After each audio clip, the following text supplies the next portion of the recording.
Hey guys, so in this video I thought that I would discuss kind of why my GI specialists decided to do a liver biopsy.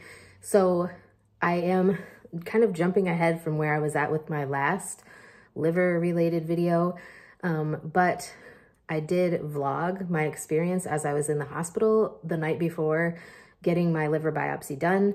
I will make a separate video kind of talking about my experience with getting the liver biopsy from what I remember, because I was medicated and sedated for the biopsy, but I was still awake. So I do remember what was said in the CT scanner, because that was where I was at. But in this video, I'm not going to talk about my personal experience getting the liver biopsy done. So if you are interested in that, I will make another video discussing that in detail and kind of how it felt, my recovery process from the liver biopsy and everything like that. However, this video is why they wanted to do the biopsy in the first place. So I will start by saying that this all started when I passed out at work. They did labs and my liver enzymes were elevated pretty badly. Even though there was a bad experience where the provider in the ER said that all of my testing came back normal and a lot of it was abnormal. I will also make a separate video talking about my experience with the different providers that I saw, because I was actually seen at 3 different times at 2 different hospitals before I got transferred to Petoskey, Michigan, where I was hospitalized. I was actually transferred from the hospital that I work at to Petoskey, Michigan, to a bigger hospital that had specialists that could do different sort of testing that was not available at the hospital that I work at. So basically, they had done, from the time that I got to this bigger hospital, they had done like a crap ton of blood work, which was horrible because I was so dehydrated from not being able to keep anything down, water or otherwise. Like I couldn't eat, I couldn't keep anything down. I was constantly throwing up. I was so nauseous. And they kept having to give me like IV Zofran. As soon as it would start wearing off, I would start feeling like I was gonna puke again, and I would have to ask for more Zofran. I was taking it like literally as soon as it would stop. Like it would be maybe a half an hour to 45 minutes before I was due for my next dose, and I could start feeling the effects wear off. That's how bad my nausea was.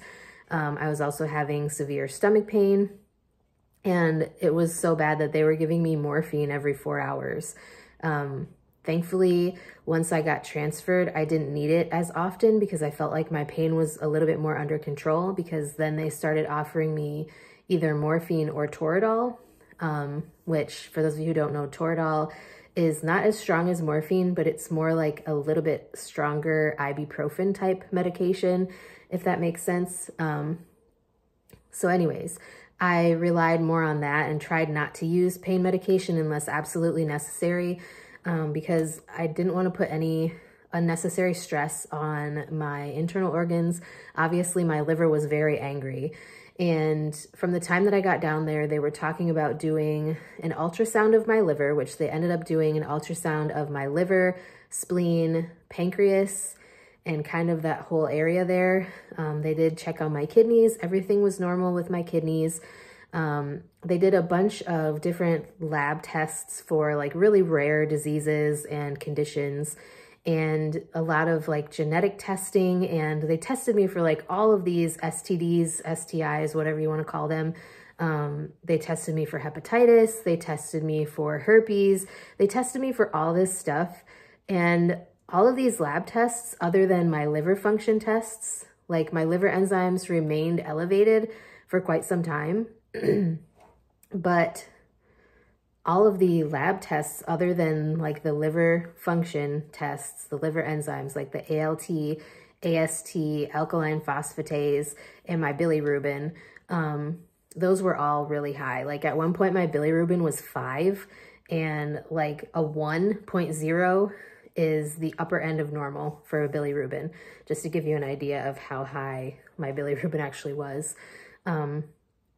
So all of those were out of whack, but all of the other testing came back normal. Like I don't have herpes, don't have hepatitis. Like it just was making no sense. And so they did, like I said, the ultrasound of the liver. They did an MRI, which was crazy.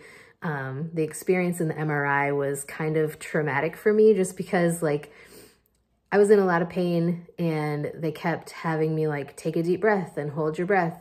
Like, and then they put these headphones on me and they were asking me like what kind of music I wanted to listen to.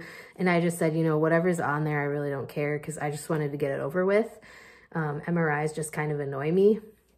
And so like the first song that came on when I was going into the MRI, the person on it was singing like, I feel like I'm taking my last breath. And I'm like, oh great, maybe you should screen these songs a little bit more. Like you're giving it to a patient who basically feels like they're on their deathbed because they can't keep any food down. They can't eat or drink anything. Like I was NPO for a really long time. Basically from March 2nd until I want to say the 9th, I was not allowed to eat anything. Like I wasn't able to keep anything down, and they had me on IV fluids and all of that because I couldn't keep anything down. And even when like they let me eat for a day and then they had me NPO because they wanted to do these other tests. So and when I say that they let me eat, I was on the clear liquid diet for a long time. Then they finally let me go to a full liquid diet. And what I really wanted was some chicken noodle soup. And of course it was like pureed chicken noodle soup. So I was very disappointed. But yeah, they chose to do the liver biopsy because like the MRI that they did came back with minimal like abnormalities.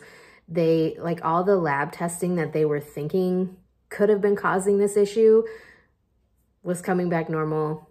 Like I said, other than my liver enzymes, pretty much everything else came back normal when I was down at the other hospital. Obviously, like there were EKGs that were done at the hospital that I work at. All of those came back abnormal, but I didn't get them until I was out of the hospital downstate because they take like 2 weeks just to get a final result on EKGs at the hospital that I work at. So yeah, there was just so much going on. And finally, the GI specialist that I had been working with basically since the day that I got transferred, he brought up so when I first got there, we did the MRCP the same day, which was the MRI of like that area where the liver is and all that, the pancreas. Then we did the liver ultrasound. Then he had thought about doing an ERCP, which is basically a scope that goes down and looks at everything in there, which I might be getting that done next week when I go to get a scope ultrasound. It's a lot. But when those results came back fairly normal. There was a little bit of like swelling by the bile duct, but it was smooth and didn't look like there was no evidence of any stones. I don't have my gallbladder anymore. I got that taken out like 6 or 7 years ago. It's been a while.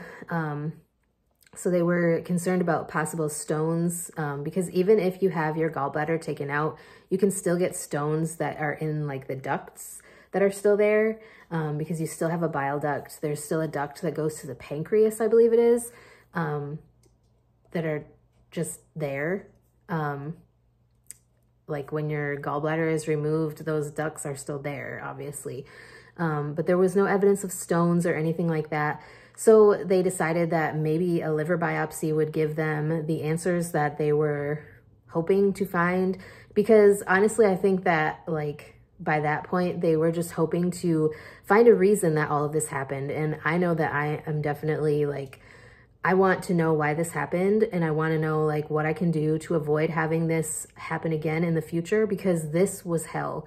Like this entire month, I don't even know if I'm going to be able to work at all this month because like I was supposed to possibly be going back to work next week, but now I have to go to Grand Rapids, Michigan to an even bigger hospital to get an endoscopic ultrasound done and possibly the ERCP, which is a scope that goes down that can fix whatever blockage there is in the duct.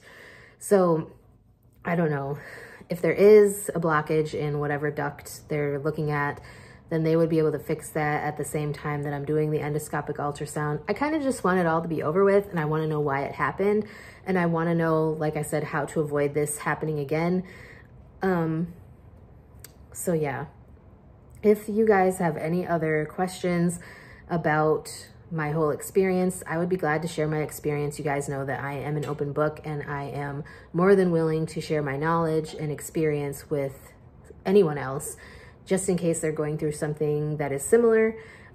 Thankfully, I did get blood work done yesterday when I saw my PCP. Thankfully, my liver enzymes are normal.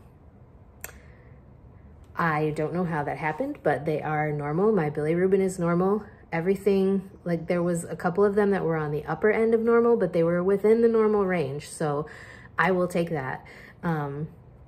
So yeah, I am seeing, like I said, I'm doing that procedure next week in Grand Rapids. And then the week after that, I go to follow up with the GI specialist. Well, not the same GI specialist that saw me when I was in the hospital, but one of the nurse practitioners that works under him, or works with his group, however you want to say that, is seeing me then. So my journey is obviously not over yet because I'm still trying to find answers. I will make a separate video discussing my biopsy results if you guys are curious about those, because I did get those back. I just kind of don't want to talk about that in this video, because this was more just kind of explaining why they wanted to get the biopsy. They were hoping that it would show basically a definitive reason for why this happened. So yeah, if you guys are curious about the biopsy results, I will talk about that in a different video. So stay tuned for that if you're interested.